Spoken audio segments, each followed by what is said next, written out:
जय हिंद दोस्तों।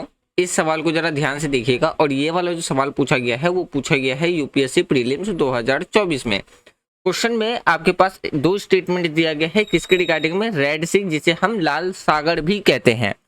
तो लाल सागर के रिगार्डिंग में दो स्टेटमेंट है, उन दोनों में से बताना है कि कौन सा स्टेटमेंट करेक्ट है। जैसे पहला स्टेटमेंट कहता है कि जो लाल सागर है, तो लाल सागर में किसी भी रूप से बहुत कम वर्षा होती है। दूसरा स्टेटमेंट कहता है कि लाल सागर में नदियों से जल का प्रवेश नहीं होता है।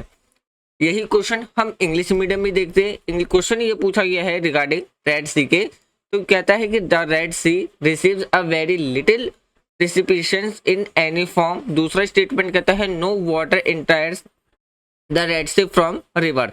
ऑप्शन ए है only one statement are correct, option B है only two statement are correct, option C है both statements are correct, and option D है ना तो हमारा पहला स्टेटमेंट सही है ना ही दूसरा स्टेटमेंट सही है।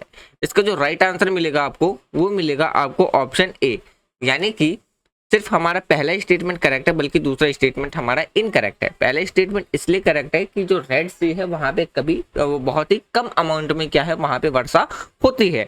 लेकिन अगर हम दूसरे स्टेटमेंट की बात करते हैं तो दूसरा स्टेटमेंट गलत है, क्योंकि रेड सी से बहुत से रिवर्स का क्या होता है फॉर्मेशन होता है। तो इस वजह से इसका जो राइट आंसर मिलेगा वो मिलेगा आपको option B A is correct answer. और ऐसे ही मोर इन्फॉर्मेटिव वीडियो के लिए आप हमारे चैनल को सब्सक्राइब करें।